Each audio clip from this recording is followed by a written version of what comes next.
Graça e paz, irmãos. Realmente é um gozo no Senhor podemos estar juntos para esse final de semana de comunhão. Nele, uns com os outros, também na palavra. Sei que muitos irmãos de diversas localidades têm tido o encargo de estar orando por esse tempo. E cremos, temos experimentado o significado da cobertura do precioso nome do Senhor Jesus para a nossa comunhão. Então vamos uma vez mais, antes de abrirmos a palavra e iniciarmos, invocar o nosso Senhor em oração para que Ele realmente nos dê um ambiente adequado, para que possamos nos reunir debaixo do Seu nome. Vamos orar uma vez mais. Obrigado, Senhor. Obrigado por te pertencermos. Senhor, nós, juntos como igreja reunida, invocamos Teu bendito nome. Suplicamos a Ti que nos venha cobrir com Teu vitorioso nome. Venha promover entre nós um ambiente verdadeiramente espiritual, para que o Senhor possa encontrar caminho em todos os nossos corações. Nos reunimos para Ti, nos reunimos por causa de Ti, nos reunimos em Ti. Ó Senhor, pela Tua bondade, abre e interpreta a Tua palavra aos nossos corações nessa noite.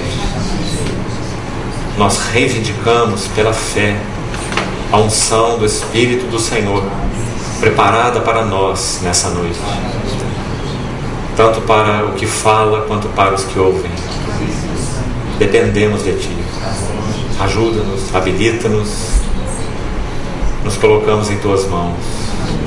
Supera todas as nossas fragilidades para o louvor da Tua glória, em nome de Jesus. Amém.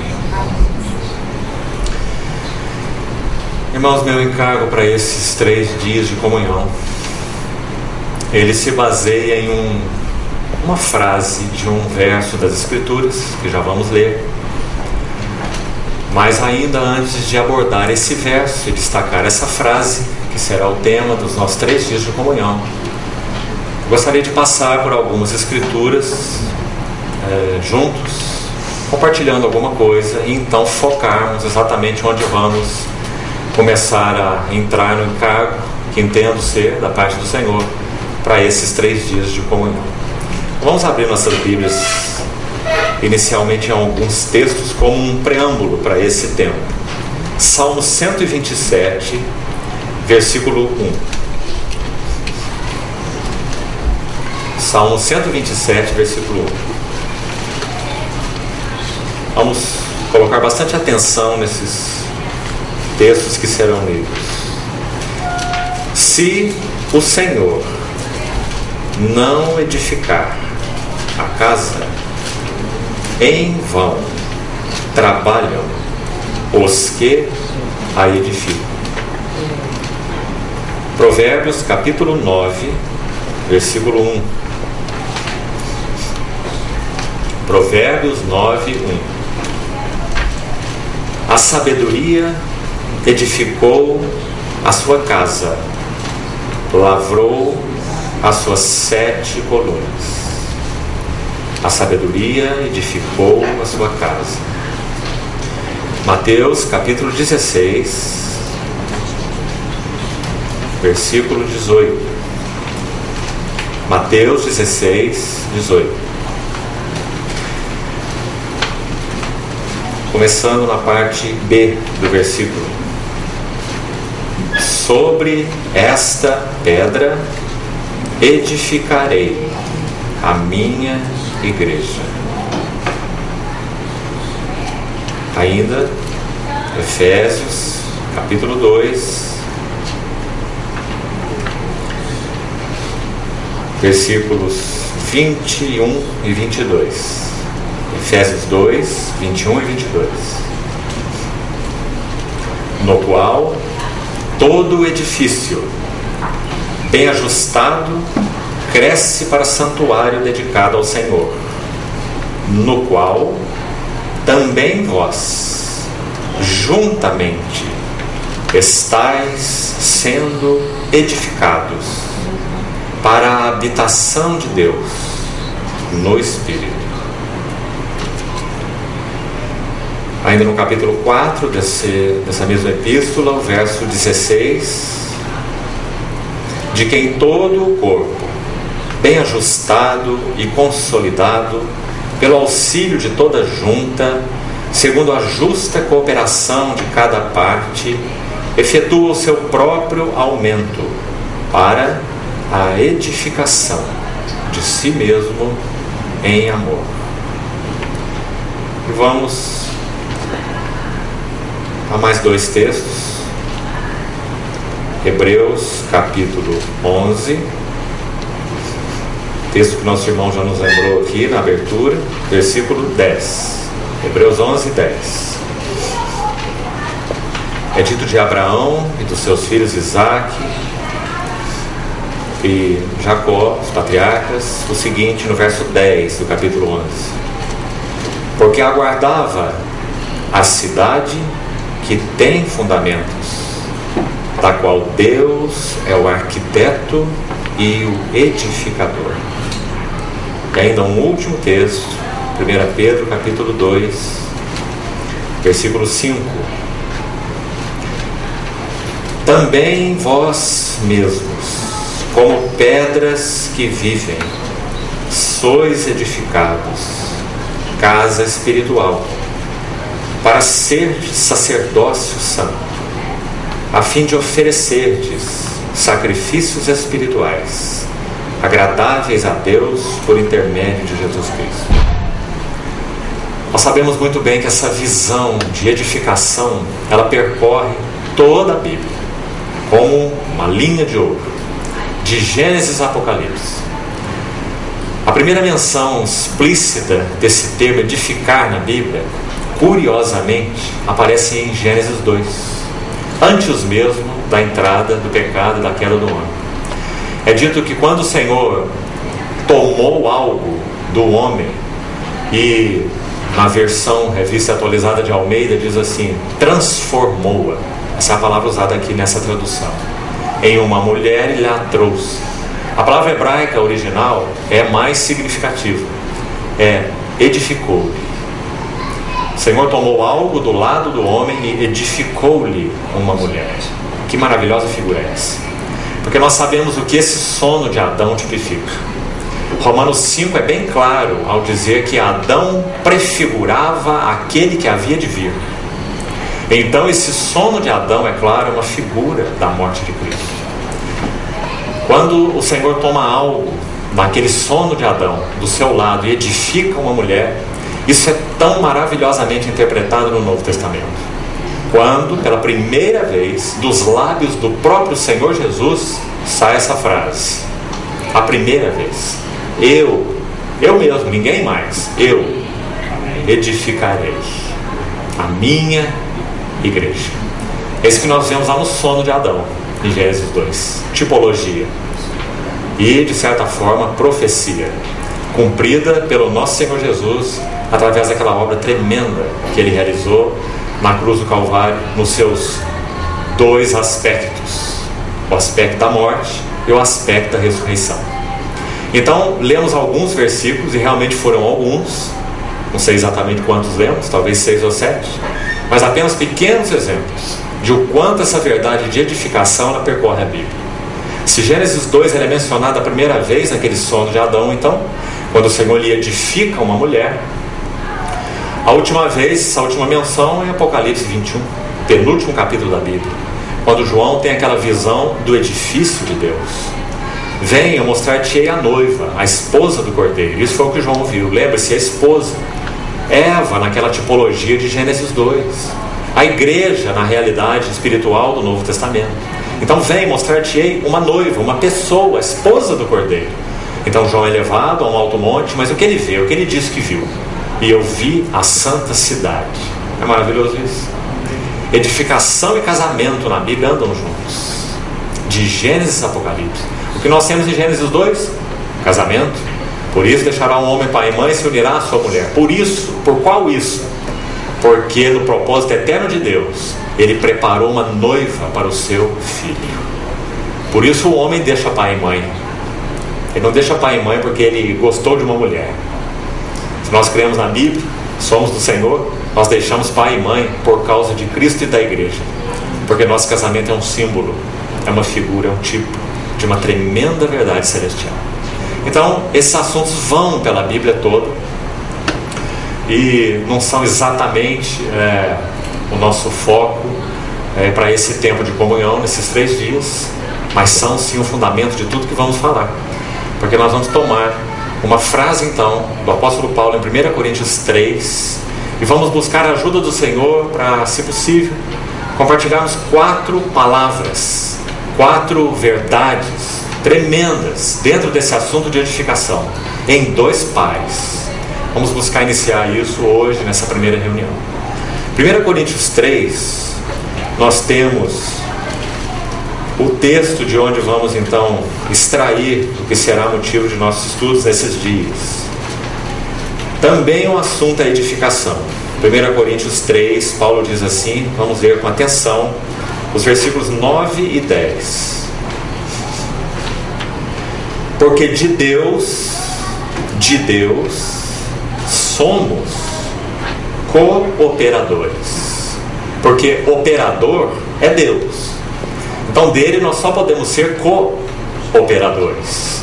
Por isso nós vemos aqueles versículos no início. O primeiro que nós vemos, qual foi? Salmo 127, 1. O que diz lá? Se o Senhor não edificar, essa palavra agora, essa próxima frase, que precisa, irmãos, ser marcada com letras de fogo nos nossos corações. Em vão trabalham os que edificam. Se o Senhor não edificar. Por isso ele disse em Mateus 16, eu edificarei. Os textos são tão significativamente complementares, não é? Provérbios 9, que lemos também, a sabedoria edificou sua casa. Acho que você sabe que a sabedoria no livro de Provérbios é personificada, porque um atributo, se sabedoria em Provérbios fosse apenas um atributo, uma virtude de Deus, já que Deus é sábio, então quem sabe sua sabedoria seja uma das suas virtudes ou dos seus atributos. Definitivamente não, porque o livro de Provérbios, em primeiro lugar, diz no capítulo 8, verso 12, que eu, a sabedoria, habito com a prudência. E um atributo, uma virtude, não pode dizer eu, porque uma virtude não é pessoal, uma virtude é impessoal. Então, se a sabedoria está falando em Provérbios 8:12, diz eu, a sabedoria, habito com a prudência, então a sabedoria é pessoal.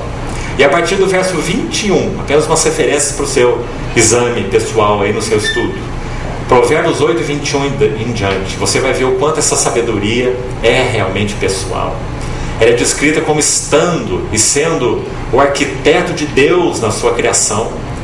Aquela sabedoria na qual Deus, o Criador, encontrava suas delícias, e ela própria encontrava suas delícias com os filhos dos homens. Aquela sabedoria que estava com Deus antes de tudo ser criado. Uma sabedoria que foi gerada em Deus e não criada, como aquelas heresias do primeiro século diziam, que essa sabedoria de Deus, com S maiúsculo, ou esse verbo de Deus, porque a sabedoria é o verbo, é o filho, é o logos. Uma das heresias dos primórdios da igreja dizia que esse verbo, essa sabedoria, foi o primeiro ser que Deus criou, o mais elevado, o mais cheio de glória que Deus criou, e criando a ele, criou tudo mais nele. Mas não é isso que a Bíblia ensina. A Bíblia ensina que a sabedoria de Deus, ela é gerada em Deus, e já que Deus não tem princípio, então sua sabedoria também não tem princípio. A sabedoria dele é como ele, não gerada, ela é ingênita. A sabedoria é o Filho de Deus, o Logos de Deus, o Verbo de Deus. Então, a partir do versículo 21 de Provérbios 8, essa sabedoria é personificada de uma maneira tão linda. Você vai ver ali ela dizendo assim: eu, porque a sabedoria que está falando, estava com ele. Quem é eu? A sabedoria. Quem é ele? Deus, o Criador. Eu e ele. Eu estava com ele e era o seu arquiteto. É um dos textos de tantos outros do Velho Testamento que mostram, que nos ajudam a ver a beleza do mistério da Trindade incrustado ali nas letras do Velho Testamento. quando tudo ainda era tão sombrio, a verdade da Trindade já estava ali incrustada em tantos textos, em tantos lugares, nos profetas, em Moisés. Em Deuteronômio capítulo 6, um texto impressionante, Deuteronômio 6,4, é conhecido como a grande confissão monoteísta do povo de Israel, o Shema, como é chamado pelos israelitas. Ouve Israel, o Senhor nosso Deus é único, o único Senhor. Muito interessante. Essa é a confissão mais importante desse monoteísmo judaico, quando então na revelação de Deus no meio daquelas nações pagãs e politeístas, Ele revelou ao seu povo Israel, então, com tanta clareza, que Ele era o único Deus e o único Senhor. Mas, irmão, que interessante. Em Deuteronômio 6,4, a palavra que é usada para único é uma palavra que implica em pluralidade. A mesma que é usada em Gênesis, quando diz assim: serão os dois uma só carne. São um sim, mas são dois. Só que dois e uma só carne. Imagine que essa palavra foi usada lá dentro da chamada confissão monoteísta, na revelação de Deus ao povo, na dispensação do Velho Testamento. Mesmo ali, o Espírito Santo seleciona essa palavra, porque há uma outra palavra hebraica que também significa um e um só, um e único, um e apenas um. Mas não foi essa a palavra usada ali em Deuteronômio 6,4, mas sim a palavra um, que designa pluralidade. Muito interessante. A Trindade escondida de tantas maneiras no Velho Testamento e claramente revelada no Novo Testamento. Então, quando esse assunto de edificação percorre a Bíblia, o que nós vemos? Nós vemos que a Trindade está envolvida no processo de edificação. Não apenas o Pai, não apenas o Filho, não apenas o Espírito Santo. Mas edificação é um assunto da Trindade, porque é um assunto que toca o coração de Deus antes de todas as eras. O que Deus tinha no seu coração quando não havia nada era edificar algo para o seu Filho. Então toda a Trindade foi envolvida na edificação: o Pai, o Filho e o Espírito Santo. Por isso, desde Gênesis 1 nós vemos a palavra no plural: façamos. Não no singular, mas no plural. Façamos o homem a nossa imagem conforme a nossa semelhança. Então, irmãos, para entrarmos aqui no texto de 1 Coríntios 3 e daí avançarmos, que coisa impressionante essa. Gostaria de colocar essas verdades iniciais para que, com a ajuda do Senhor, isso chame a sua atenção e você possa fazer o seu estudo das Escrituras nessa linha, na linha da edificação, na linha do envolvimento da Trindade na edificação e no que então isso significa. Quando o capítulo 3 de Coríntios, que nós acabamos de ler, versículo 9, usa essa palavra de Deus, nós somos cooperadores, então nós precisamos parar aqui um pouquinho, porque esse é o primeiro magnífico privilégio e encargo, as duas coisas, que nós temos diante do Senhor. Irmãos, esse texto de muitas maneiras me assombra, porque nós sabemos que se de algum modo nos planos eternos de Deus ele tivesse planejado fazer o que ele queria fazer sozinho, então seria realmente muito mais bem feito do que ele tendo que contar conosco.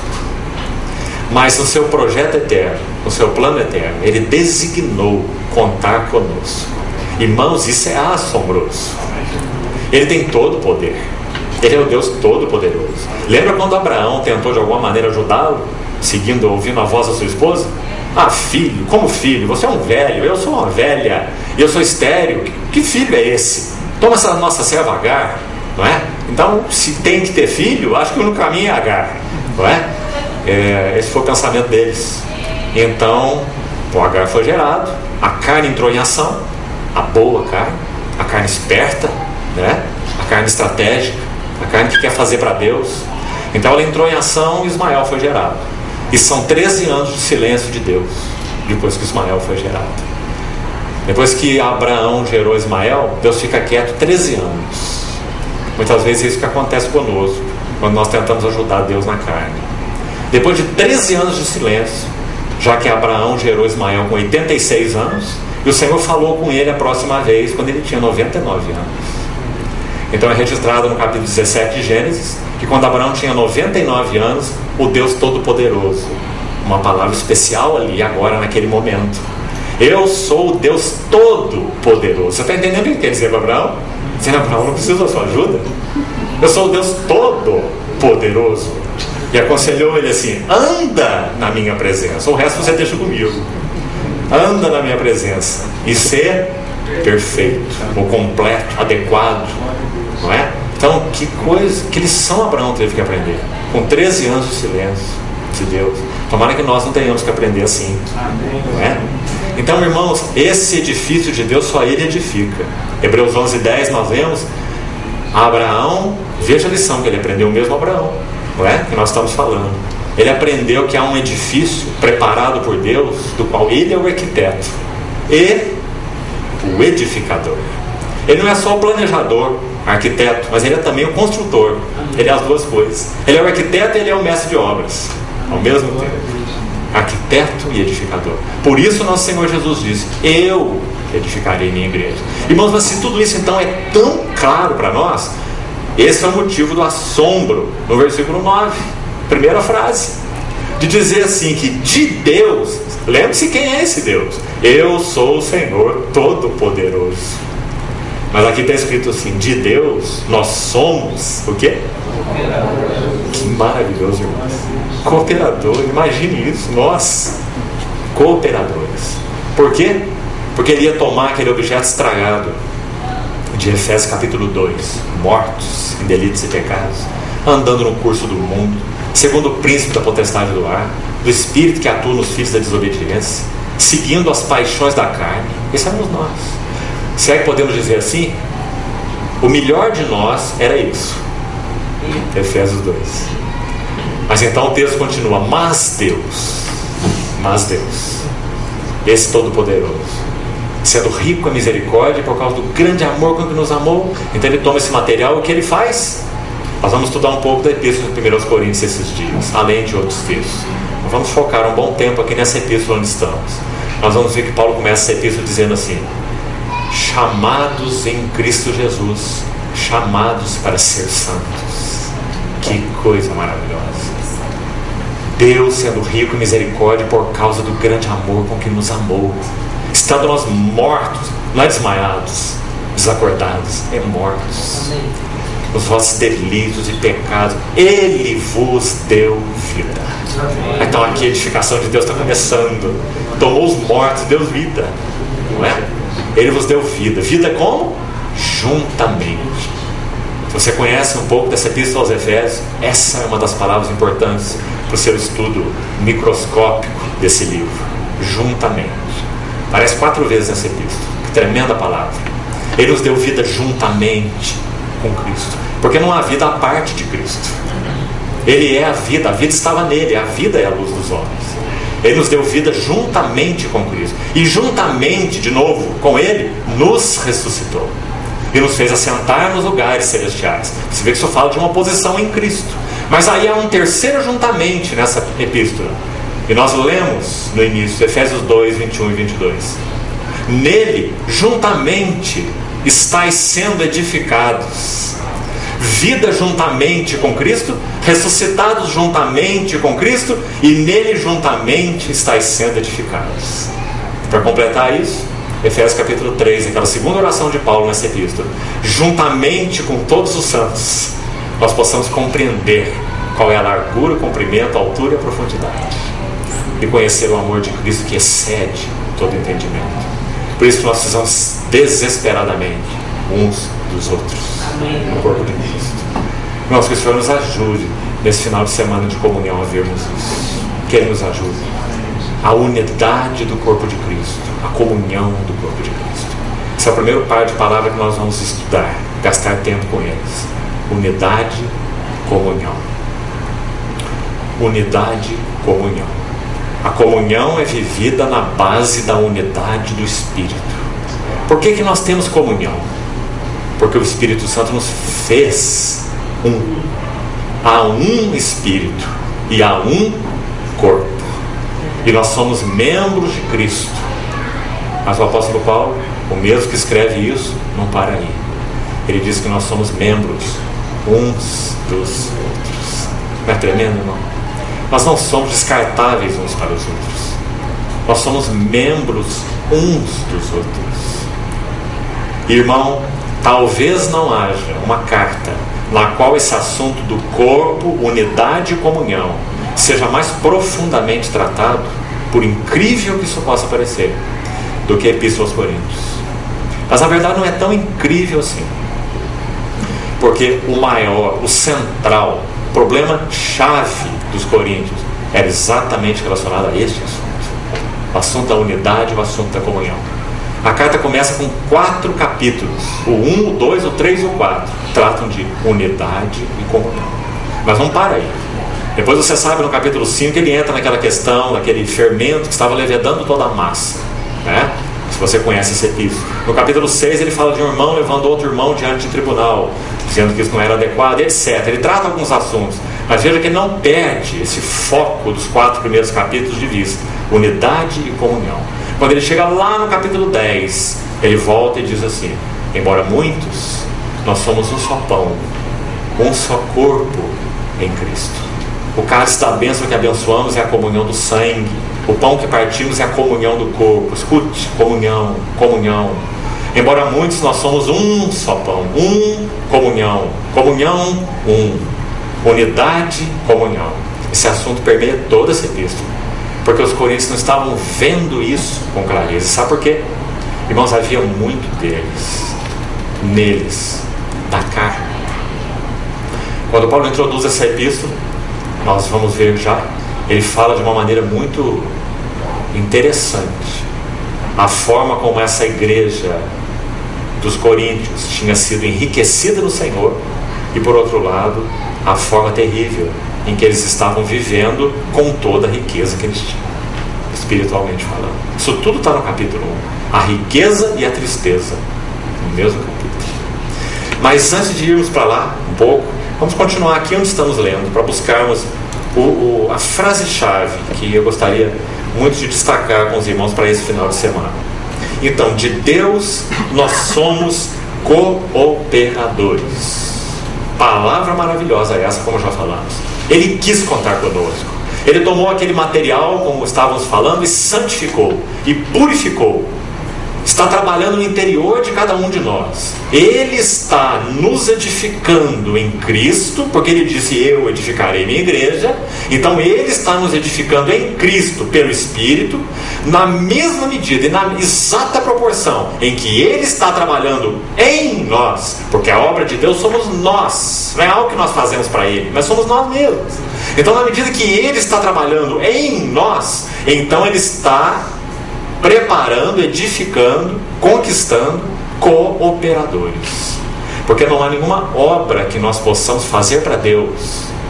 Quando em João capítulo 5, pessoas muito interessadas na obra, você sabe que o nosso ser natural é muito interessado na obra, né?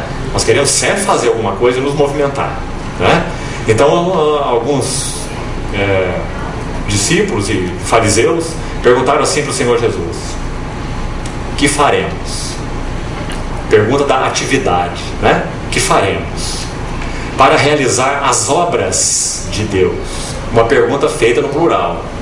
O Senhor Jesus responde com singular e diz assim: a obra de Deus. É como se ele dissesse: Deus não tem obras, Deus só tem uma obra. Amém. A obra de Deus é esta. Lembre-se do versículo: que creiais naquele que por ele foi enviado. Aí você diz: mas isso é muito simples, não é? Fé é um dom de Deus, fé é o Espírito Santo que gera em nós. Eu já criei. Então a obra de Deus em mim já foi feita. Então você vai precisar examinar muito bem essa palavra: que creiais, crer, para você saber o que o Senhor Jesus quis dizer, porque ele resumiu em uma palavra a obra de Deus. Isso é muito interessante. A obra de Deus é essa: que creiais. E o crer resumiu tudo, porque crer é uma grande palavra nas Escrituras. Crer significa tanta coisa, irmão.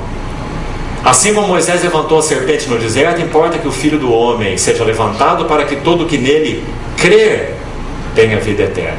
Você sabe que Moisés levantou aquela serpente, e todo aquele picado de serpente que olhava para a serpente, ele não morria em função do veneno da serpente. Se você juntar esses dois textos, você já viu uma primeira coisa: crer significa contemplar.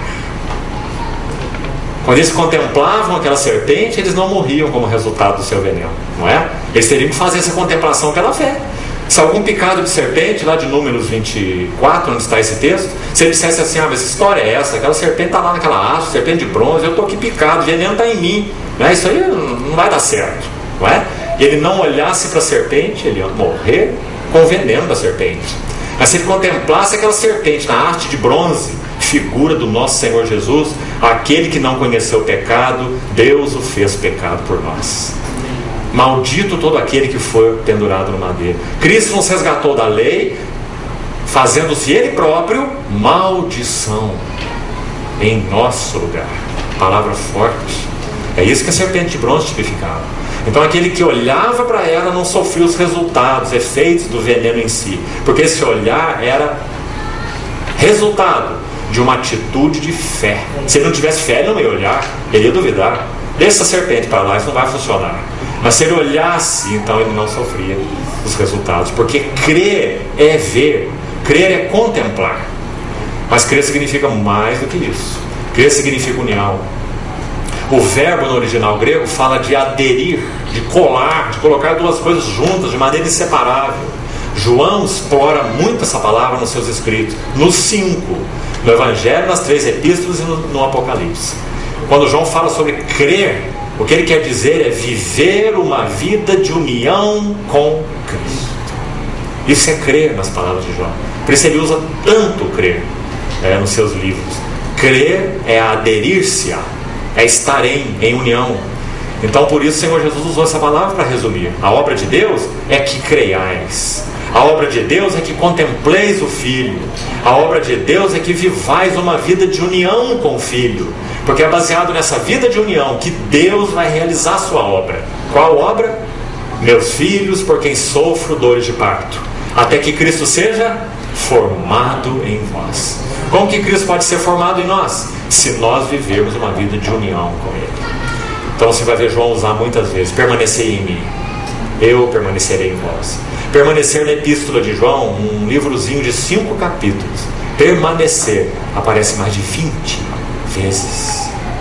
Permanecer, um foco de João, porque João viu que a vida de união era uma questão de habitar em mim, eu habitarei em vós. Vida de união, isso é crer. Crer não é um fato passado, crer não é estático, crer é dinâmico.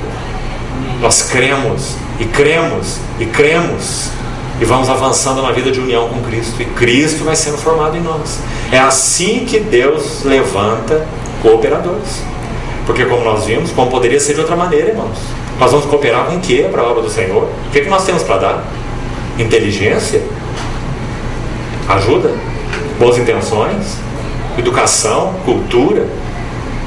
O que ajuda? Nada. Não é? No edifício de Deus não entra nada dessas coisas. Tudo tem que passar pela morte para ser levantado do lado de lá, para que então o Senhor possa usar até mesmo algo natural que Ele colocou em nós. Sim, o Senhor nos dota de talentos naturais. Não penso que esses talentos naturais são inúteis na edificação do corpo de Cristo. Realmente não. Mas tem um detalhe: eles têm que passar todos pela morte para serem recuperados em ressurreição. Do contrário, eles não servem para nada, né? Aliás, essa palavra talento é tão interessante, né? Você pode lê-la junto ou você pode lê-la separado, né? Talento é uma coisa muito maravilhosa, mas se você separar, você vê bem o que nós somos. É talento, né? Esses somos nós. Então, nosso Senhor nos levantar como cooperadores é uma coisa maravilhosa, assombrosa. E Ele faz isso por quê? Já vimos, por causa da vida de união com Cristo. O obreiro de Deus tem um nome. Deus só tem um obreiro: Cristo. Na medida que Cristo vai sendo formado em nós, então de Deus somos cooperadores. Então que o Senhor realmente traga luz para nós, né? Nesse versículo tão maravilhoso. Vamos seguir. Lavoura de Deus. Deus tem uma lavoura. Deus está fazendo uma plantação. Está chegando a hora dela ser colhida por inteiro. Estamos próximos, tão próximos dessa colheita final. Graças ao Senhor. Irmãos, é por isso que o Senhor tem feito tanta coisa que nós não sabemos nem aquilatar. Você não tem pensado nisso? Eu acho que esse encontro aqui é um desses milagres, né? Porque Deus tem uma lavoura e Ele quer recolher essa lavoura nos seus celeiros para o seu desfrute. Esse tempo está chegando com tanta rapidez. Então que o Senhor desperte a nós, seus santos, para que Ele possa encontrar em nós seus frutos, seu deleite, lavoura de Deus. Próxima palavra que Ele usa, onde está então o nosso foco: edifício de Deus. Sois vós. Agora olha o verso 10 com cuidado. Segundo a graça. Isso explica muito. Porque se no verso 9 diz que nós somos cooperadores, está aqui a única maneira de sermos cooperadores. É segundo a graça. Não há nada em nós. Você sabe que graça significa provisão, né? Graça significa Deus conceder algo àquele que não possui. Graça é uma dádiva, graça é um prover. Misericórdia é o contrário.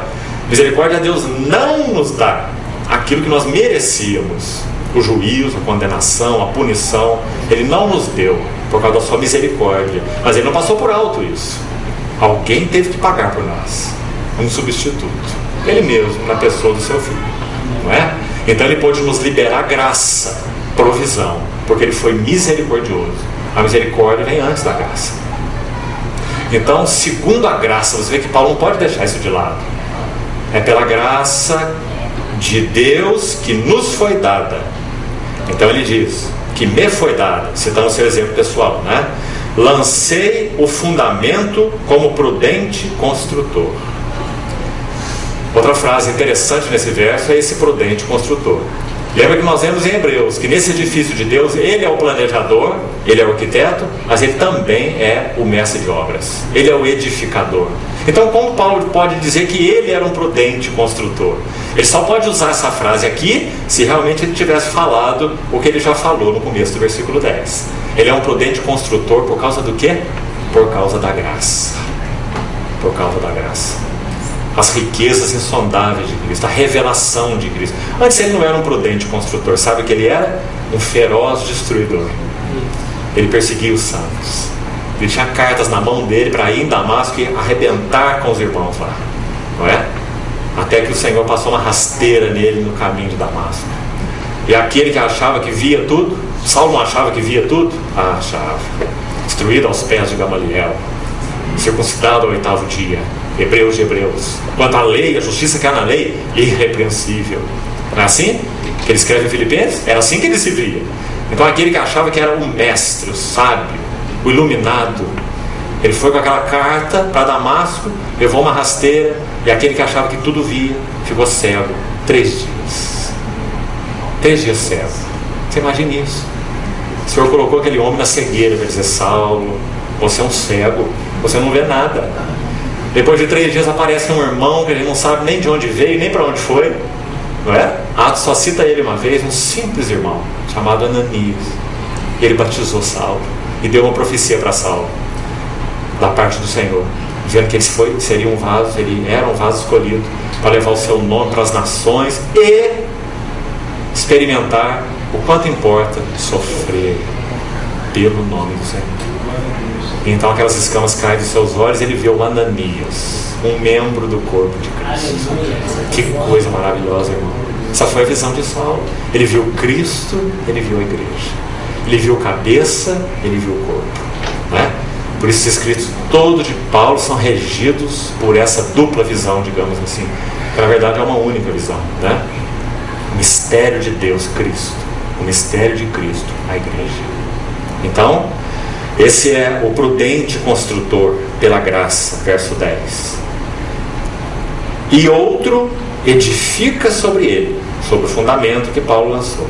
Agora aqui está, irmãos, a frase que nós vamos usar como um tema, um título para esses 3 dias.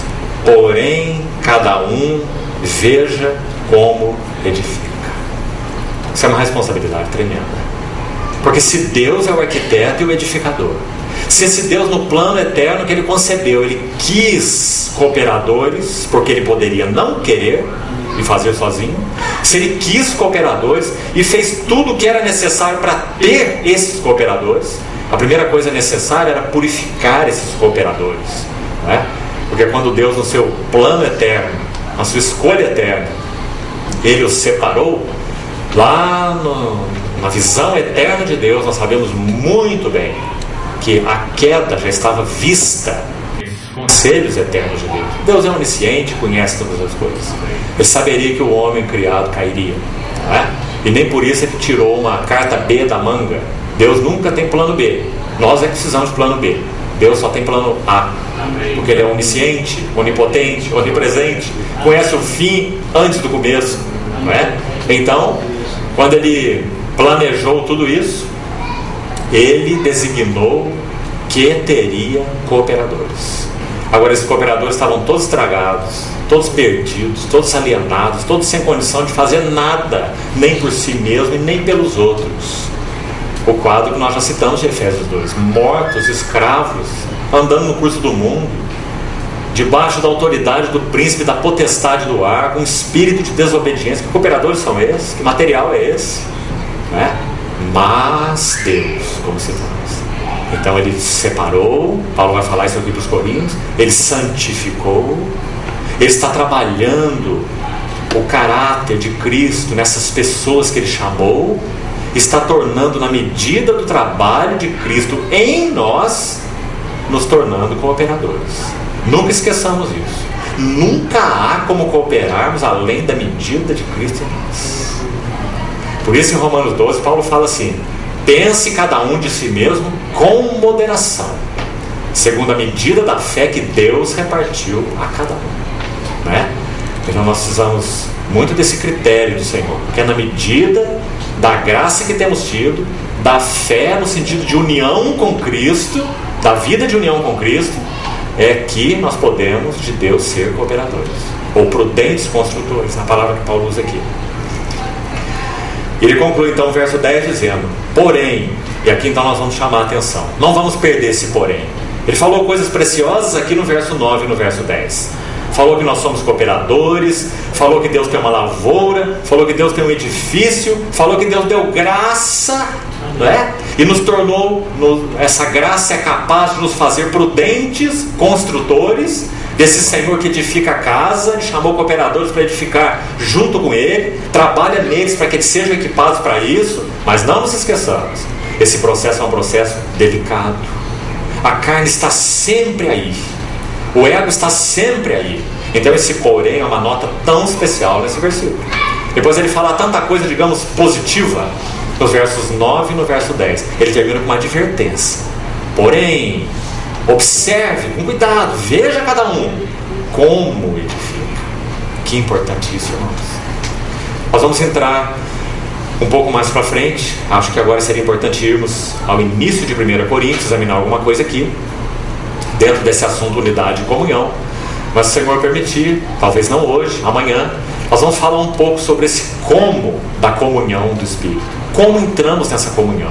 E você vai ver que um dos destaques nesses 4 primeiros capítulos de Coríntios é que nós entramos pela comunhão, nós entramos na comunhão do Espírito e na comunhão de Cristo e na comunhão dos assuntos desse que edifica, na medida em que nós somos trabalhados por Ele mesmo, tornados seus cooperadores, na medida em que a revelação de Cristo é dada a nós e na medida em que edificamos de maneira adequada e com os materiais corretos.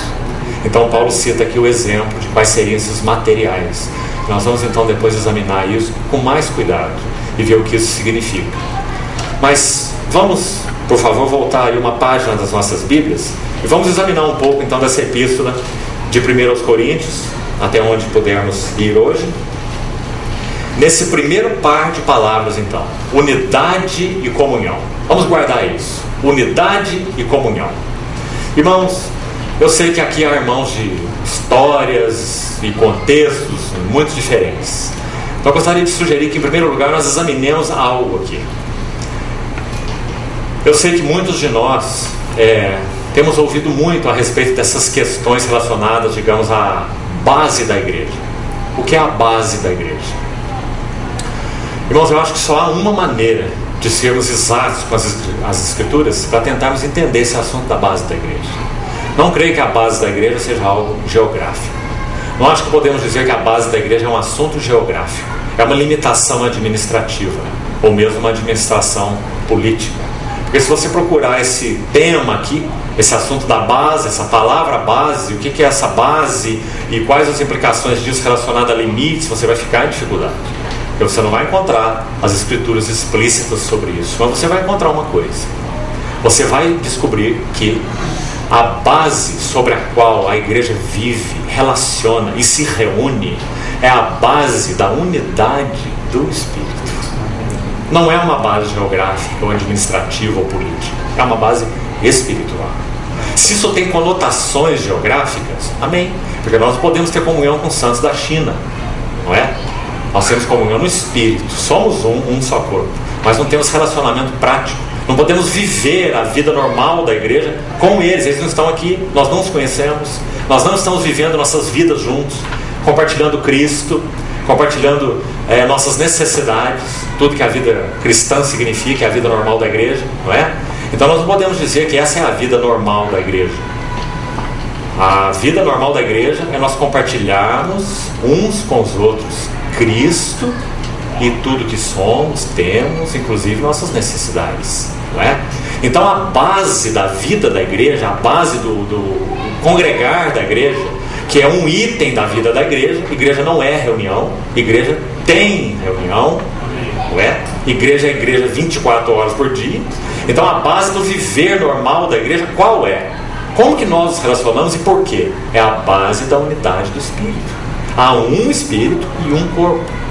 Então é por causa da unidade do Espírito que nós nos relacionamos com a igreja. Então veja como Paulo começa essa epístola. Vamos dar uma olhada em alguns versículos aqui nesse foco, unidade e comunhão. Paulo, chamado pela vontade de Deus para ser apóstolo de Jesus Cristo, e o irmão Sóstenes. A igreja de Deus que está em Corinto, aos santificados em Cristo Jesus. Esse termo santificados em Cristo Jesus toca, acima de tudo, vamos usar essa palavra, embora pessoalmente não gosto tanto dela, uma posição ou algo objetivo, não é? Mas não há uma maneira melhor de explicarmos isso, não é? Para sermos didáticos. Santificados em Cristo significa que Cristo colocou alguns à parte. Ele tirou do monte de ruínas, ele tirou da multidão, ele separou, santificados veja-se em Cristo Jesus, porque fala de algo que ele fez, de uma posição, de algo objetivo. Santificados em Cristo. Quem fez? Cristo. Ele santificou. Mas olha a próxima frase desse versículo.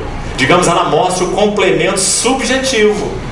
Ela mostra o que significa esse fato de Cristo ter nos separado nele. O que isso significa na nossa experiência? Qual é a implicação disso aqui em nós? Aqueles que são santificados em Cristo Jesus, eles são chamados para quê?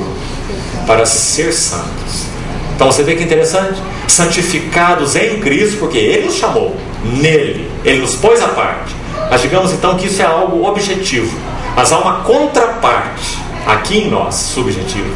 Esse mesmo que nos separou, nos santificou nele, Ele nos deu um chamado.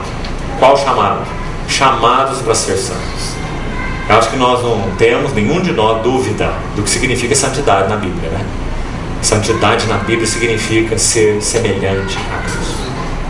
Semelhantes a Cristo. Isso é ser santo. Isso é crescer em santidade, crescer em semelhança com Cristo, ter o caráter de Cristo formado em nós. Então, dois aspectos, um objetivo e um subjetivo. Santificados em Cristo Jesus e chamados para ser santos, semelhantes a Cristo. Veja, com todos os que em todo lugar invocam o nome de nosso Senhor Jesus Cristo. Muito interessante essa introdução de Paulo a essa igreja. Ele não faz assim a nenhuma outra. E nós já explicamos por quê. Porque o problema mais fundamental desses irmãos era não ver esse assunto da unidade do Espírito e esse assunto da comunhão baseada na unidade do Espírito. Unidade do Espírito é a base, comunhão do Espírito é o fruto. Unidade do Espírito é a base. O Senhor o fez preservando, não criando, não estabelecendo, porque já está estabelecido. Efésios 4, preservando ou cuidando de manter o que Deus já fez, preservando a unidade do Espírito. Efésios 4, no vínculo da paz. Então qual a base da nossa comunhão? A unidade do Espírito. que nós somos um só corpo. E como nós falamos, não apenas membros de Cristo, irmão. Deixe também que o Senhor traga isso com mais profundidade e clareza para você nessa noite. Nós somos membros uns dos outros. Nós precisamos desesperadamente uns dos outros. Nós não temos outra opção. Nós temos que viver juntos. Nós temos que levar as cargas uns dos outros. Gálatas 6. Porque é assim que cumprireis a lei de Cristo. Tudo que impedir que nós façamos isto uns com os outros, a Bíblia tem um nome para isso: facção. E Gálatas 5 chama isso de pecado da carne, obra da carne, facção, partidarismo, porque isso nos impede de levarmos as cargas uns dos outros. Você lembra que ele cita as obras da carne em Efésios 5, ali no versículo 20, lembra-se? E é logo na sequência do texto, Gálatas 6, ali alguns versículos depois, que ele diz isso: levai as cargas uns dos outros e assim cumprireis a lei de Cristo. Como vamos fazer isso se nós estamos divididos em facções? Ah não, eu sou dessa corrente, eu sou dessa linha, eu sou desse ismo, eu sou ista, como nós gostamos dessa palavra, não é? Dos istas e dos ismos. E como isso tem nos apartado como corpo de Cristo, ofendido o Espírito Santo. Porque a base da nossa comunhão é que nós somos do mesmo Cristo, habitados pelo mesmo Espírito, chamados para um só propósito. Efésios 4 menciona 7 uns. É um texto lindo sobre unidade. Ele diz assim: um Senhor, uma fé, um batismo, uma esperança da nossa, ou da vossa, como ele diz, a vocação. Nossa vocação é única. Qual é? Santos irmãos, que participais da vocação celestial. Uma só vocação. Um só Deus e Pai de todos. Ele menciona 7 vezes esse um em Efésios 4. São 7 fatores da nossa unidade espiritual, na qual não há nenhuma controvérsia, não é? Ninguém de nós debate sobre isso. Nós debatemos que nós temos um só Senhor, nós debatemos que nós temos um só batismo, um batismo em nome do Senhor, um batismo na Trindade, um batismo para dentro de Deus. Não importa se a forma do batismo é assim, se a forma do batismo é com a Trindade, se a forma do batismo é com o nome do Filho. Oh, irmãos, nós temos sido tão tolos com esses assuntos. Cristo não é Deus? Então quando batizamos em nome de Cristo, batizamos em nome de Deus, Ele é o Redentor. E quando batizamos em nome da Trindade, Deus é triuno, não é? Por que nos dividimos por causa de um nome que nós batizamos? Que coisa terrível, não é? E se nós batizamos com muita água, com pouca água, será que isso faz tanta diferença assim? E nos dividimos por causa da quantidade de água que nós batizamos. Sabe o que aconteceu alguns anos atrás nos Estados Unidos? Irmãos começaram a ver algo comum no Senhor e procuraram estar juntos em comunhão. E um dos grupos tinha o hábito de lavar os pés. Isso para eles era muito precioso. Reuniam para lavar os pés, como o Senhor fez com seus discípulos. E eles consideravam isso de valor, de importância, não como um sacramento, mas algo de valor para eles. Então, quando esses grupos se reuniram, eles manifestaram esse desejo para os outros irmãos: olha, aqui nós temos essa prática. E começaram a conversar sobre então como seria feito. E sabe o que aconteceu? Tiveram uma nova divisão. Porque eles não chegaram a um acordo, vocês deveriam lavar os 2 pés ou um pé só. Então nós temos o grupo do lava-pés, 2 pés, e o grupo do lava-pés, 1 pé. E quem sabe, se o assunto fosse examinado assim mais a fundo, poderia haver uma outra divisão: os que lavam o pé com água fria e os que lavam o pé com água quente. Não é? Esses somos nós, irmãos. Então que realmente o Senhor nos ajude a ver essas coisas, não é? E esse era o problema dos coríntios. Isso tem um nome: carne. Então a base da nossa comunhão é a unidade do Espírito. Que nós saibamos então falar Cristo uns para os outros, nos reunir para Cristo, buscando Cristo, para a glória de Cristo, interessados em Cristo. E quando isso acontecer, então nós estamos dando lugar para o mover do Espírito. É outra palavra que nós escutamos muito nos nossos dias, não é? Mover para lá e mover para cá, no meio de diversos contextos. Mover do Espírito agora é esse, o mover do Espírito é aquele, não é? Isso é mover, isso não é mover. O mover do Espírito, irmãos, real, genuíno, realmente é quando a igreja estiver sendo levada na prática a um profundo arrependimento. Arrependimento de como nós temos vivido, arrependimento das nossas práticas, arrependimento de nossa mesquinharia, nossa mediocridade, como temos ofendido o Senhor, como temos nos dividido uns dos outros, não é? Esse é mover do Espírito.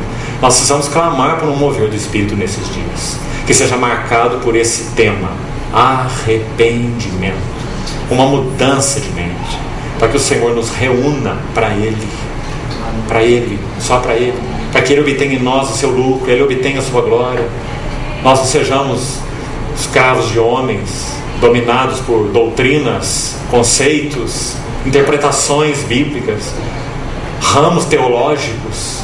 Que o Senhor nos ajude, irmãos. Realmente Ele nos ajude.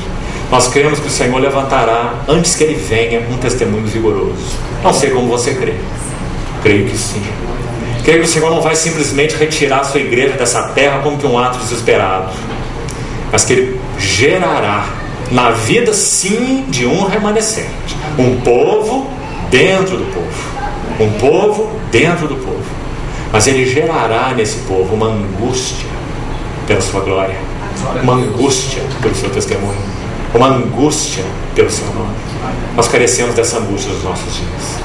Nós temos vivido festa demais e angústia de menos. Por isso o Espírito Santo não tem alcançado lugar nos nossos corações. Então ajude-nos o Senhor. 1 Coríntios, então, capítulo 1, segue assim: graça a vós outros, sem graça, nada. A graça que me foi dada, como já vimos, graça a vós outros, e paz da parte de Deus nosso Pai e do Senhor Jesus Cristo. Dou sempre graças, de novo, a Deus, a vosso respeito, a propósito da sua graça, mais uma vez. Quanta graça, né? Pois que vos foi dada em Cristo Jesus, pois em tudo fostes enriquecidos nele. Versículo 5. Em tudo. Corinto era uma assembleia rica. Amém. Quando nós pensamos em Corinto, não é? Nós pensamos em carnalidade, não é assim? Mas veja como essa epístola começa: uma assembleia rica em tudo, em toda palavra, uma assembleia rica de palavra. Poucas assembleias hoje em dia são ricas de palavra. Corinto era rica de palavra. Em todo conhecimento, assim como, mais um item, o testemunho de Cristo tem sido confirmado em vós. E um último item no versículo 7: de maneira que não vos falte nenhum dom. Irmão, que assembleia rica é essa, não é? Palavra, conhecimento, dons e o testemunho de Cristo confirmado entre eles. Mas então, estudando essa carta, a notícia terrível para nós e tremendamente de advertência é que, junto com palavra, dom, conhecimento e até mesmo algo do testemunho de Cristo já confirmado entre nós, tem aqui uma coisa serpenteante que anda aqui do lado: carne, sempre procurando tomar lugar no meio disso tudo, tentando permear dons. Você viu nessa epístola, se conhece essa epístola, que os coríntios estavam até mesmo se utilizando dos dons espirituais que eles tinham de uma maneira carnal, achando, por exemplo, que o dom sobrenatural de falar em línguas era algo majestoso, até mesmo sublime, além do profetizar. E Paulo diz: de modo nenhum, porque o que profetiza edifica a igreja. O que fala em línguas fala a Deus, fala consigo mesmo, edifica a si mesmo. Então, nem mesmo numa reunião pública da Assembleia, isto deve ser praticado. É o que Paulo ensina aqui na Bíblia, não é? A não ser que haja alguém que interprete, porque então aquilo pode ser uma mensagem de edificação para a igreja. Do contrário, fale consigo mesmo e com Deus. Tão claro, não é? Por que Paulo teve que orientar dessa maneira? Porque a carne estava permeando o assunto dos dons. A carne estava permeando o assunto do saber ou do conhecimento. Então no capítulo 8 ele diz assim: o saber ensoberbece, mas o amor edifica. Que coisa, irmãos. Então ali estava a carne serpenteando ao lado disso tudo, ao lado do testemunho de Cristo, ao lado da palavra, ao lado do conhecimento. E que o Senhor também use isso como exortação para nós. Não é a palavra que nos guarda, não é conhecimento que nos guarda, não é dom que nos guarda. Sabe o que nos guarda? Cruz. Na medida que a cruz vai trabalhando fundo em nosso caráter, em nossas vidas, então nós somos guardados. Porque então nós aprendemos o caminho sobremodo excelente, andarmos em amor. Então o Senhor nos edifica juntos pelo caminho da cruz, que é um dos itens do assunto da comunhão, que nós vamos ver durante esses dias. Seguindo, verso 8: o qual também vos confirmará, verso 8, até ao fim, para serdes irrepreensíveis no dia de nosso Senhor Jesus Cristo. Que lindo verso é esse. Esse verso tem um eco em Judas, aquela cartazinha tão pequena de Judas, tão linda. Judas fala assim: ora, aquele Deus, acraseado, né? Aquele que é poderoso para vos guardar de tropeços e vos apresentar imaculados, irrepreensíveis, diante da sua glória. A Ele seja o poder, o domínio, pelos séculos dos séculos. Amém. Judas, versículo 24.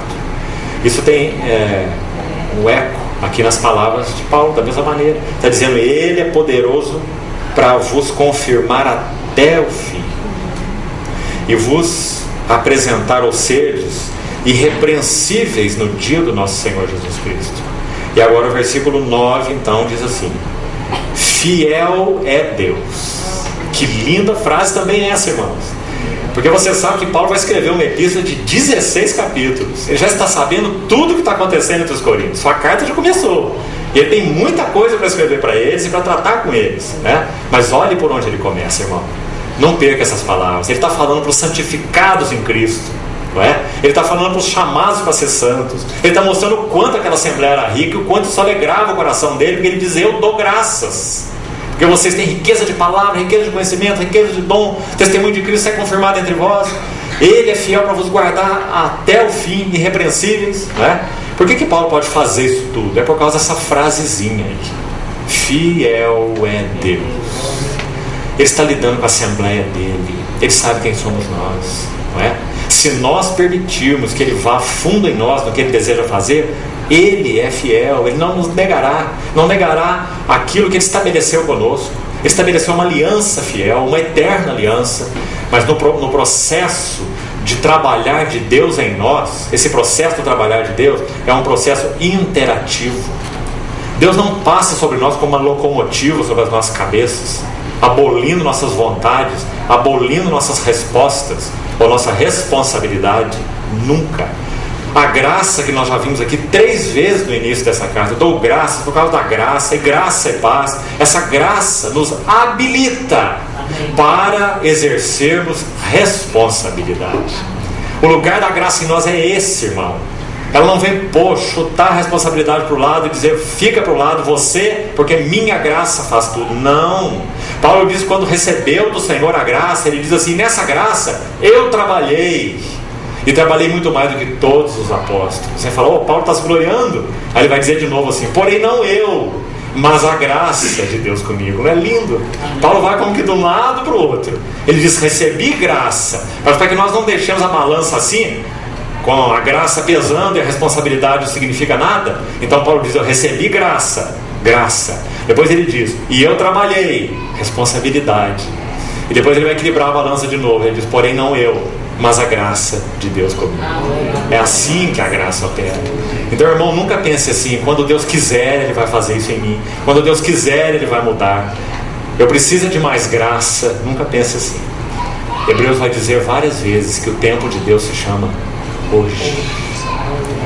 E hoje, se ouvir de sua voz, não endureçais os vossos corações, porque sua graça já foi dada em Cristo Jesus, e sua graça está dispensada na sua palavra. Minhas palavras são espírito, minhas palavras são vida, disse o nosso Senhor Jesus. Nós já somos alvo de toda graça. Ora, o Deus de toda graça, que em Cristo vos chamou a sua eterna glória, depois de ter sofrido por um pouco, Ele mesmo vos há de aperfeiçoar, firmar, fortificar e fundamentar. Então, esse entendimento da graça no equilíbrio com a responsabilidade é tão fundamental. Irmãos, é um dos pilares do nosso entendimento do Evangelho na Bíblia: o equilíbrio da graça e da responsabilidade. Então, fiel é Deus, pelo qual fostes chamados. Se você observou o versículo 2, essa palavra chamado já apareceu. Então, quando você for ler, os textos bíblicos, estudar a Bíblia, preste muita atenção nas palavras. Quando ela for mencionada mais de uma vez, vá na outra menção, junte o contexto, olhe o contexto imediato, para você entender e ver como a palavra de Deus se auto-explica. porque ela foi inspirada pelo Espírito Santo para ser um livro inteiro, completo em si mesmo, que não precisa de nenhum instrumento externo para interpretá-la. Ela se auto-explica. Então no versículo 2 diz que os chamados para ser santos, olhe lá, os chamados para ser santos, nós colocamos aqui em termos de perguntas. O que é ser chamado para ser santo? A resposta está no versículo 9. É ser chamado para a comunhão do seu Filho, Jesus Cristo. Porque o seu Filho, Jesus Cristo, é santo. Quando nós temos comunhão, observe, não com, também toma cuidado. Uma preposição, mas faz tanta diferença. Não é comunhão com Jesus. Sim, nós também temos comunhão com Jesus, mas é comunhão de Jesus. Sabe qual é a diferença? Vamos tentar usar uma figura, uma metáfora para tentar explicar. Se nós temos uma mesa de refeição, um banquete maravilhoso está servido aqui. Desse lado da mesa estamos nós. Do outro lado da mesa está o nosso Deus e Pai. O que é o banquete? Seu Filho. Então esse Deus e Pai, fiel é Deus. O que Ele fez? Pelo qual fostes, esses somos nós, chamados. Chamados para o quê? O Deus e Pai fiel, do outro lado da mesa, nos chamou a nós, os santificados em Cristo, para a comunhão do seu Filho, Jesus Cristo, nosso Senhor. Se o Pai encontra nele todas as suas delícias, nós vamos encontrar nele todas as nossas delícias. Isso é comunhão de, mais do que comunhão com. Colocando em outras palavras ainda, Deus não tem nada mais sublime e precioso para nos dar do que seu Filho, Jesus Cristo. Então, quando nós temos comunhão dele, nós temos comunhão das delícias de Deus. Lembra-se da voz do Jordão quando o céu se abriu, né? Este é meu Filho amado, e nele eu tenho todo o meu prazer. Eco das palavras de Provérbios 8 que já citamos. Eu era suas delícias, né? Então nós somos chamados para essa comunhão, uma comunhão de seu Filho, Jesus Cristo, nosso Senhor. Agora, irmãos, usando os últimos minutos que temos, esse primeiro par, unidade e comunhão, como nós precisamos examinar isso? Vamos citar alguns textos para os irmãos, para efeito de ganharmos tempo. Eu vou só citar, se você quiser, anote ou busque alguns textos sobre unidade e alguma coisa sobre essa verdade maravilhosa, que é então a base da nossa comunhão. Unidade. João capítulo 1. O Evangelho de João capítulo 1. Quando João começa a tratar desse assunto da unidade, sabe onde ele começa? Dentro da Trindade. Porque a Trindade é a perfeita comunidade. Se nós queremos saber o que é uma comunidade perfeita, ela tem um nome. É a Trindade. A Trindade é a perfeita comunidade. Por quê? Porque é uma essência. Ela não se divide. Ela é uma essência. Ela não pode ser quebrada. Unidade. Mas ao mesmo tempo ela é plural. Porque há pessoas que são distintas dentro dessa unidade. Por que o Pai é distinto na Trindade? Porque o que a Bíblia revela é que o Pai não é gerado. O Pai é ingênito. Por isso ele é o Pai. Porque o Filho é o Filho na Trindade? Porque o Filho é unigênito. Ou seja, o Filho é gerado. Criado? Não. Gerado. Deus teve princípio? Não. Então o Filho não tem princípio. Então o que é ser gerado? É ser gerado em Deus. Irmãos, isso não tem como nós explicarmos. Isso é um mistério da Trindade. Vamos tentar colocar com essas palavras assim. Deus sempre se conheceu. Houve algum tempo em que Deus começou a se conhecer? O que você acha? Ele é eterno, Ele sempre se conheceu, Ele é onisciente. Então Deus, no ato de conhecer a si, todos nós, quando conhecemos a nós temos uma imagem deficiente de nós. Ou nós pensamos muito de nós, ou nós pensamos pouco de nós, não é? Nós temos sempre uma imagem inadequada. Agora, Deus é perfeito. Então Deus, quando se conhece, como que você acha que Ele se conhece? Perfeitamente, porque Deus é perfeito. Então Deus, no ato de se conhecer, Ele gera uma imagem de si, que é perfeitamente igual a si. Então Colossenses 1, por exemplo, vai dizer assim, que o Filho é a imagem do Deus invisível. Quando que Deus gerou essa imagem? Ele gerou essa imagem nele mesmo. Ao se conhecer, Ele gera uma imagem de si. que é exatamente igual a si. Por isso o Filho é gerado de Deus, e por isso ele é chamado de Logos. O que significa Logos? Expressão. Logos é algo que é comunicado. Verbo, a palavra logo no original grego. Logos significa um discurso, logos significa uma palavra falada, logos significa um tratado, logos é algo que é comunicado. Psicologia, odontologia, não é? Um tratado, uma comunicação. Logos significa isso. Então por que João diz, no princípio era o Logos? Que princípio é esse? Você sabe que o princípio de João vem antes do princípio de Gênesis. Porque o princípio de Gênesis é o princípio da criação. No princípio criou Deus. Mas o princípio de João é antes da criação. É no princípio, quando não tinha nenhum princípio, quando nada não tinha principiado. No princípio era o verbo. Ele era, não foi criado, era o verbo. E o verbo estava com, para que nós vejamos que o verbo e Deus o Pai são distintos. Como você vai estar com se não há dois? Mas para que você não ache que o verbo ele foi estabelecido em um determinado momento por Deus, então João vai completar. E o verbo era Deus. Irmãos, é aí que o assunto da unidade começa.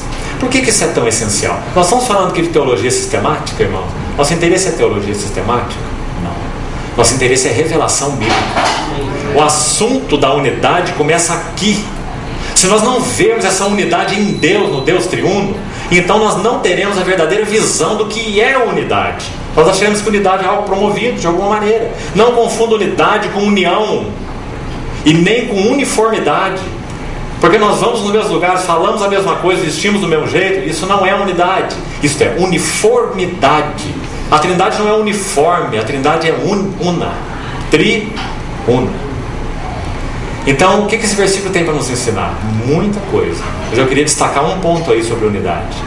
Quando aquela palavrinha significativa de João 1 diz assim: no princípio era o verbo. Depois diz assim: e o verbo estava, ou era, no original é a mesma palavra, né? Era com Deus, ou estava com Deus. Essa palavra com, no grego é pros. De onde vem nossa palavra próximo, por exemplo? Pros significa ao lado dele. Mas significa mais que isso, se você examinar. E aí os eruditos bíblicos vão nos ajudar. Sabe o que significa esse pros? A ideia comunicada aí é muito maravilhosa. Significa que em Deus, no Deus triuno, quando nada havia, nada criado, nada, só Deus, o Deus triuno, então o Filho estava em constante contemplação do rosto do Pai, como que gravitando em torno do Pai. Então quando diz o verbo estava pros, ou o verbo estava com Deus, esse é o foco. Como que o Logos gravitando em torno do Pai, vivendo para o Pai, contemplando o Pai. O verbo estava com Deus. Mas aí dizia, o verbo era Deus. É uma contemplação numa mesma essência. Que coisa maravilhosa é essa, irmão? Esse é o Deus triuno, essa é a Trindade. Então João segue nesse capítulo 1, entrando de novo com a palavra princípio. Aí sim ele designa a criação, logo no verso 2. No princípio ele estava com Deus, todas as coisas foram feitas por intermédio dele. Agora ele entra nas coisas feitas, agora é o princípio da criação. Então ele menciona duas vezes a palavra no princípio. Uma é o princípio sem princípio, é em Deus, o verbo em Deus, Pai, Filho e Espírito. E depois é o princípio quando Deus fez todas as coisas. Agora, João capítulo 17, esse texto eu gostaria muito que os irmãos abrissem. João capítulo 17, nesse assunto de unidade, é outro texto que tem tanta riqueza a nos dar, a nos ensinar. Eu gostaria de destacar aqui algumas poucas coisas. João 17 diz assim, primeiro versículo 5, rapidamente, contempla esse versículo 5 e veja que precioso o que é dito aqui. João 17, 5. Senhor Jesus, nesse capítulo 17 de João, que é chamado por muitos de o Santo dos Santos da Bíblia. Que lindo capítulo, né? Alguns dizem assim, que para nós lermos o capítulo 17 de João, nós temos que tirar o sapato dos pés, porque nós estamos em Terra Santa. João 17, porque aqui é o Filho orando ao Pai, essa oração sacerdotal. Então ele diz, e agora glorifica-me, ó Pai, contigo mesmo, veja, com a glória que eu tive junto de ti. Quando, irmãos? Antes que houvesse mundo. Um irmão, falando sobre esse versículo, usou uma expressão muito linda, que esse versículo designa o abraço eterno da Trindade. O abraço eterno da Trindade. A Trindade sempre é nesse abraço. Por isso agora o Verbo encarnado, orando ao Pai, diante ali da cruz, para realizar a redenção, ele diz assim: eu te glorifiquei na terra, o verso anterior, consumando a obra que me designaste para fazer. Esse é o verso 4. E aí no 5 ele diz: e agora glorifica, meu Pai, junto de ti, com a glória que eu tive junto de ti, antes que houvesse mundo. Guarda essa frase: a glória que eu tive junto de ti. O abraço da Trindade. Mas sabe o que nós vamos ver no versículo 20? Olhe para ele agora com atenção. O versículo 5 faz uma introdução maravilhosa para os versos 20 a 24 que nós vamos ler agora. Eu acho que vamos parar por aqui hoje. Amanhã nós seguimos. Mas então olhe lá. Dentro do pano de fundo do versículo 5, escute bem o verso 20. Não rogo somente por estes, aqueles que estavam com ele ali, seus discípulos próximos, mas também por aqueles que vierem a quê, irmão? A crer. Porque a obra de Deus é esta: que creiais, que vivais na vida de união com o Filho, essa mesma qualidade, tipo de vida que ele tem. Sabe que tipo de vida que ele tem? Nós já vimos no verso 5. Aquela glória que eu tive junto de ti antes que houvesse mundo. Então agora ele intercede por nós.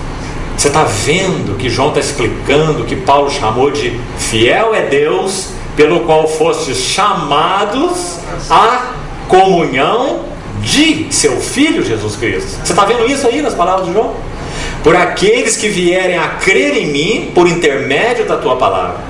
Que maravilhoso saber que o Senhor Jesus orou nominalmente por mim e por você, porque Ele está orando por aqueles que viriam a crer, aqueles que viriam experimentar a vida de união. E aqui estão vários exemplos, não é? Nós estamos colocados aqui dentro da oração sacerdotal de João 17, porque fiel é Deus que nos chamou à comunhão do seu Filho Jesus Cristo. Graças ao Senhor. Então ele diz assim, verso 21 agora: a fim de que todos sejam um, por causa da unidade do Espírito. Como? Esse como que tão precioso. Um como? Falando as mesmas coisas, vestindo do mesmo jeito, como falamos, indo nos mesmos lugares? Não, essa unidade não é uniformidade. Essa unidade é muito mais essencial, é muito mais intrínseca, inerente, profunda. Todos sejam um, e como és tu, ó Pai, em mim e eu em ti. Porque como vive o Deus triuno? O Pai habita no Filho, mas também o Filho habita no Pai, ou seja, interhabitação. Que coisa misteriosa essa, não é? O Filho dentro do Pai, o Pai dentro do Filho, em uma terceira pessoa.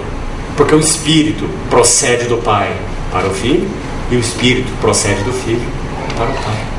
O que caracteriza o Pai é ser ingênito, o que caracteriza o Filho é ser unigênito, o gerado do Pai, e o que caracteriza o Espírito é processão, proceder do Pai para o Filho e proceder do Filho para o Pai. Essa comunhão é tão perfeita que a comunhão da primeira pessoa com a segunda pessoa é feita numa terceira pessoa, o Espírito Santo. Então o que acontece quando nós recebemos o Espírito Santo? Nós recebemos a comunhão do Pai e recebemos a comunhão do Filho, porque o Pai e o Filho têm comunhão numa terceira pessoa. Por isso ele é o Espírito de comunhão. E Paulo vai dizer assim: o amor de Deus, a graça do Senhor Jesus e a comunhão do Espírito Santo sejam com todos nós. Você viu, irmão? Que a comunhão está baseada na triunidade. A comunhão está baseada na unidade do Espírito e não em qualquer outra coisa. Então, avançando, vamos apreciar esse como. Como és tu, ó Pai, em mim e eu em ti. Vamos colocar isso também em termos de pergunta. E se nós perguntássemos com essa mesma frase, nós perguntássemos assim para o Senhor: Como és tu no Pai? Como é o Pai em ti? Para que nós saibamos o que tipo de comunhão Ele está desejando para nós. Acho que só tem uma resposta: pleno. Pleno. Porque, irmãos, a vida da Trindade é uma vida sem necessidade. Deus é pleno. Quando Ele criou, Ele não criou por necessidade. Necessidade é uma palavra que não se aplica a Deus. Deus não tem necessidade. Ele é perfeito, Ele é completo, Ele é autossuficiente. Deus é o único ser que vive de si, que vive por si, que vive em si de forma perfeita, plena. Ele é o único ser, estritamente falando, autônomo. Nós sabemos que quando os jovens terminam a faculdade, entram na profissão, ganham um dinheirinho e compram um carro e alugam um apartamento, eles enchem o peito e falam assim: agora eu sou autônomo. Não é assim? Palavra séria essa, né? Uma palavra filosófica. Autônomo, porque ela tem muito significado. Autônomo significa: eu vivo de mim, eu vivo em mim e eu vivo por mim e não preciso de nada e nem de ninguém. Isso é ser autônomo. Só Deus é autônomo. Auto de si mesmo. Nomos, lei. Só Deus é lei para si mesmo. Quem conheceu a mente do Senhor, ou quem foi seu conselheiro, quem primeiro deu a Ele para que Ele possa restituir, porque dele, por meio dele e para Ele são todas as coisas. A Ele, pois, a glória eternamente. Então esse é um modo de vida da Trindade. Nós somos chamados para viver nesta comunhão. Irmãos, e quando isso acontece, então essa palavra necessidade, ela vai encontrando uma resposta plena nas nossas próprias vidas. Sabe por que nós temos necessidade de tanta coisa? Porque nós temos pouca experiência do Deus triuno. Quanto mais experiência do Deus triuno tivermos, menos necessidade de coisas teremos. Seremos bons mordomos, encontraremos satisfação em Deus, encontraremos segurança em Deus, encontraremos identidade em Deus. Você sabe que essas são as 3 maiores perguntas dos filósofos, né? Você gosta um pouco de filosofia, espero que você não goste muito, né? Não serve para quase nada. Mas essas são as 3 maiores perguntas dos filósofos. Quem eu sou? Identidade. A quem pertenço? Segurança. Para o que eu sirvo? Ou qual o propósito da minha vida? Significado. Só a vida de comunhão com Deus triuno pode responder as 3 perguntas ao mesmo tempo. Quem sou? Quem somos? A Bíblia diz assim: amados, agora somos filhos de Deus. E ainda não se manifestou o que havíamos de ser, mas quando Ele se manifestar, seremos semelhantes a Ele. Esse é o que nós somos. A quem pertencemos? A Bíblia também responde: nós somos dele e Ele é nosso. Ninguém nos arrebatará do seu amor. Nada poderá nos separar do amor de Deus que está em Cristo Jesus. As minhas ovelhas ouvem a minha voz, eu as conheço e as chamo pelo nome. Isso responde a quem pertenço. E a terceira pergunta: qual o propósito da minha vida? Então Romanos 8:29 vai dizer assim: aos que Ele predestinou, Ele chamou, Ele justificou, Ele glorificou. E no verso 29 diz que nós fomos predestinados ou chamados para sermos conformados à imagem do seu Filho, para que Ele seja o primogênito entre muitos irmãos. Essa é a resposta para a pergunta: qual é o propósito da minha vida, da nossa vida? Sermos conformados à imagem do seu Filho. Onde nós encontramos isso? Na comunhão com Deus Trino. Então, como és tu, ó Pai, em mim, pleno, totalmente suficiente para Jesus. Jesus podia suportar a negação de Pedro, a traição de Judas, o abandono de todos, mas sabe algo que ele não podia suportar? E por isso ele agonizou, suando gotas de sangue no Getsemane. Ele não poderia suportar perder aquilo que ele sempre teve toda a eternidade. E o que ele teve? A contemplação da face do Pai. Então, quando ele agonizou no Getsemane, esse foi o motivo. O motivo não era a dor física da cruz, embora isso sem dúvida teve implicação, mas o motivo da sua agonia era o Deus meu, ó Deus meu, por que me desamparaste? Porque como o Filho vive, como és tu, ó Pai, em mim e como eu sou em ti. Irmão, será que nós já chegamos sequer ao sopé da contemplação do mistério da cruz? Acho que não. Nem no limiar do mistério da cruz. Deus separado de Deus. Essa é a cruz. Filho de Deus separado de Deus. Deus meu, Deus meu. Como és tu, ó Pai, em mim e eu em ti, agora ele acrescenta: sejam eles em nós. Que coisa maravilhosa, irmãos. Essa é a unidade do Espírito que Paulo nos encorajou a preservar. E o verso continua dizendo assim: tão tremendo, para que o mundo creia que tu me enviaste. De novo, irmão, o que vai levar esse mundo a crer? Hein? Nossa eloquência, oratória, inteligência, obras filantrópicas, boa vontade? Segundo esse versículo, o que levará o mundo a crer é o mundo ver que nós vivemos essa vida de união com Deus triuno em Cristo Jesus. Isso vai levar o mundo a crer. Sabe por quê? Porque o mundo vai ver. O mundo é tal que não crê sem ver, não é? Nós cremos e depois vemos, porque nós somos chamados pelo Senhor. Mas o mundo não. O mundo vê para crer. A igreja lê as Escrituras, a Bíblia, mas o mundo lê a igreja. O mundo não lê a Bíblia, não é? Concluindo então, verso 22. Eu lhes tenho transmitido, a palavra que é dado, a mesma que o Senhor já tinha usado lá anteriormente, transmitido ou dado, o que? A glória. Lembra que nós lemos verso 5? Glorifica-me com a glória que eu tive junto de ti antes que houvesse mundo. Essa glória o Filho tem com o Pai antes que houvesse mundo. É uma glória muito especial, é a glória da união, é a glória da comunhão entre as pessoas do Deus triuno. Agora, sabe o que ele está dizendo aqui nessa oração ao Pai? Pedindo que essa glória, ou dizendo que essa glória ele tem dado àqueles que são seus. Então, como nós podemos explicar essa glória? Só há uma maneira, se você for coerente com o que está escrito aí: é a glória da vida de união. Eu lhes tenho dado a glória que me tens dado. Qual é essa glória que me tens dado, como o Senhor Jesus diz? A do verso 5: a glória que eu tive junto de ti antes que houvesse mundo. Ele já explicou no verso 5. E que glória é essa? É a glória da vida de união. É que o Pai está nele e que ele está no Pai. Então essa glória, ele está dizendo: meu Pai, essa glória eu tenho dado a eles. Em outras palavras, ele disse assim, que as palavras que ele tinha dito a eles era espírito e era vida. Quanto mais o Senhor falava, quanto mais o Senhor ensinava os seus discípulos, quanto mais ele se revelava, mais eles eram lavados pela palavra e introduzidos na comunhão com ele mesmo.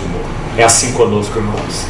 Nós dependemos que a palavra do Senhor nos lave, que a palavra do Senhor nos santifique, que a palavra do Senhor nos purifique, que a palavra do Senhor habite ricamente nos nossos corações, porque quanto mais a palavra nos lava, mais nós somos introduzidos nisso que Cristo chamou de glória. E qual é essa glória? A vida de união com Ele. A glória que o Pai e o Filho têm nesta comunhão. Eu lhes tenho transmitido a glória que me tens dado. Qual o propósito? Para que sejam um, de novo, como nós o somos. Oh, irmãos, nós perdemos o fôlego nesse capítulo, não é? É muito alto para nós. E o versículo 23: eu neles e tu em mim. Nós não fomos e nem seremos divinizados. Deus homem foi apenas o Senhor Jesus. Nunca seremos divinizados. Você tem ouvido algo a respeito? Esqueça. É isso que a Bíblia ensina. Sempre seremos criaturas limitadas. Mas nós somos chamados à comunhão do que a Trindade é, o Deus triuno, moralmente. Moralmente. O caráter do Deus triuno. Eu sou manso e humilde de coração. O caráter do Senhor Jesus é aquilo que nós compartilharemos no que se refere ao Deus triuno. Não os atributos chamados incomunicáveis de Deus. Por isso eles são incomunicáveis. Nenhum de nós vai se tornar onisciente, nem onipotente e nem onipresente. Só Deus é isso. Mas nós somos chamados para a comunhão da Trindade, no sentido de glória, caráter, tudo que Ele é. No amor, na alegria, na pureza, na paz, na humildade, na mansidão, tudo que Deus é. Não é? Então, eu neles e tu em mim, a fim de que sejam aperfeiçoados na unidade. Aí a palavra que nós estamos destacando: unidade e comunhão. Você está vendo as duas juntas o tempo todo nessa oração do Senhor, né? Para que o mundo conheça, mais uma vez, para que o mundo conheça que tu me enviaste e os amaste, como também amaste a mim. Que acréscimo também precioso essa questão do amor, o Senhor tem colocado aqui. Qual é a maior expressão de amor do Senhor para conosco? Romanos 5 diz que Deus prova o seu amor para conosco pelo fato de que Ele nos deu o seu Filho. O amor de Deus nos dando o seu Filho. Agora, qual é a maior expressão do amor do Filho por nós? Nos introduzir, claro, pela sua cruz, pela sua morte, pela sua ressurreição, pela sua obra. É nos introduzir na glória da vida de união, que só o Deus triuno possuía. E agora nós fomos introduzidos. Então os amaste, como também amaste a mim. E agora o verso 24, vamos parar aqui. Pai, a minha vontade. Que Senhor Jesus maravilhoso. Quando ele está orando no Getsemane, ele vai orar logo em seguida, no capítulo 18, ele vai entrar no Getsemane, e ali ele vai agonizar. Então por 3 vezes ele diz assim: não se faça a minha vontade, e sim a tua. Irmãos, a vontade dele era tão perfeita, a vontade dele era tão santa, ele nunca teve uma mácula na sua vontade, mas ele tinha uma vontade, porque ele era homem, e o Pai tinha uma vontade. Sabe por que ele diz não se faça a minha vontade, e sim a tua? Porque no que concerne ao assunto da cruz, o Senhor Jesus detestava, ele abominava essa separação. Então ele diz: Pai, se possível, passa de mim este cálice. O que implicava o cálice? Esse era um cálice de alienação. Deus meu, por que me desamparaste? Não é? Então ele diz: se possível, passe de mim esse cálice. Como você entende isso? Irmãos, há como que 2 braços governavam a vida do Senhor Jesus. Um deles é a contemplação da face do Pai, e o outro era fazer a vontade do Pai. Por favor, pense um pouco sobre isso. Nós vamos encerrar aqui. Pense comigo. A face do Pai, a vontade do Pai. Isso governou toda a vida do Verbo encarnado, como que 2 pés, nos quais o Senhor deu passos firmes. Em primeiro lugar, ele nunca perdeu de vista a face do Pai. Nunca.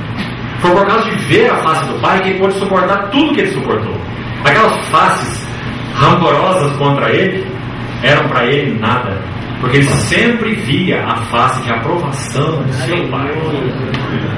Então ele pôde suportar a negação de Pedro, como falamos, 3 vezes. Ele pôde suportar um ladrão no meio dos seus 12 que roubava o que era lançado na bolsa, um traidor, não é? E ele pôde suportar o abandono final, quando nenhum deles permaneceu com ele, nem mesmo puderam orar com ele no Getsemane. Dormiram. Ele suportou isso tudo porque ele sempre viu a face de aprovação do Pai. Por outro lado, a vontade do Pai. Será que o Senhor Jesus falhou em fazer a vontade do Pai em algum momento? É claro. Obediente até a morte, e morte de cruz. Agora aqui nós vamos entrar num conflito. Aquele que sempre viu a face do Pai, nunca perdeu de vista e foi sustentado por ela. E aquele que sempre fez a vontade do Pai em obediência, agora ele vai ver essas 2 coisas entrarem em rota de colisão. Face do Pai, vontade do Pai. Eles vão se bater. Porque agora, para fazer a vontade do Pai e cumpri-la, ele teria que perder de vista a face do Pai. Isso era inimaginável para o Senhor Jesus. Então no Getsemane se agoniza, porque ele não pode perder essa face de vista, porque essa é sua glória. Ele pode suportar aflição, ele pode suportar perdas, ele pode suportar negação, ele pode suportar traição, mas ele não pode suportar perder a face do seu Pai. Essa é a glória da Trindade, irmãos. E foi isso que aconteceu na cruz do Calvário, e ele sabia. Então ele diz: oh meu Deus, por que me desamparaste? Aquele que nunca viu pecado foi feito pecado por nós, para que nós fôssemos feitos justiça. Graças ao Senhor por isso, irmão. Então quando ele ora segundo a sua vontade santa que ele tem, nesse versículo 24 ele diz assim: meu Pai, minha vontade, que onde eu estou estejam comigo os que me deste. E qual era o propósito? Para que ver a minha. A glória da vida de união, a glória que me conferiste, a glória que eu tive junto de ti. Antes que houvesse mundo, eu quero que eles vejam, para que eles sejam um, como nós somos. Ai, irmãos, essa vontade do nosso Senhor. E foi por isso que Ele padeceu na cruz do Calvário. Então, o Senhor nos ajude a ver isso como Ele, e nos arrependamos diante dEle. E busquemos diante dEle a realidade espiritual que isso significa. Eu neles, tu em mim, para que sejam aperfeiçoados na unidade. E o mundo conheça. Tu me enviaste e os amaste. Por que os amaste? Porque eles também foram introduzidos na vida de união. Os amaste, como também amaste a mim. Vamos deixar por aqui hoje então, e amanhã nós seguimos um pouco mais sobre esse assunto. Vamos orar assim.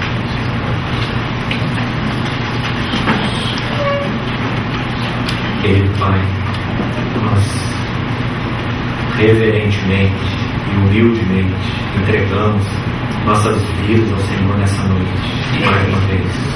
Ó Senhor, nós somos Teus, somos uma propriedade comprada pelo Senhor, por um preço tão alto, Senhor, que Tu pagaste na cruz. O preço da Tua alienação resultou na nossa comunhão. Ó Senhor, abre os nossos olhos, para que vejamos no Espírito e que sejamos confrontados pelo Teu amor, pela dádiva do Senhor por nós. Senhor, ajuda-nos a preservarmos a unidade do Espírito no vínculo da paz e vivermos intensamente a comunhão de Seu Filho, Jesus Cristo, nosso Senhor. Senhor, continua falando ao nosso coração, nós te pedimos. Carecemos tanto de ouvir ao Senhor. Pedimos que o Senhor nos leve com aquilo que o Senhor nos quis dar nessa noite, guardado no nosso coração. Nós te pedimos, agradecidos, em nome do Senhor Jesus. Amém.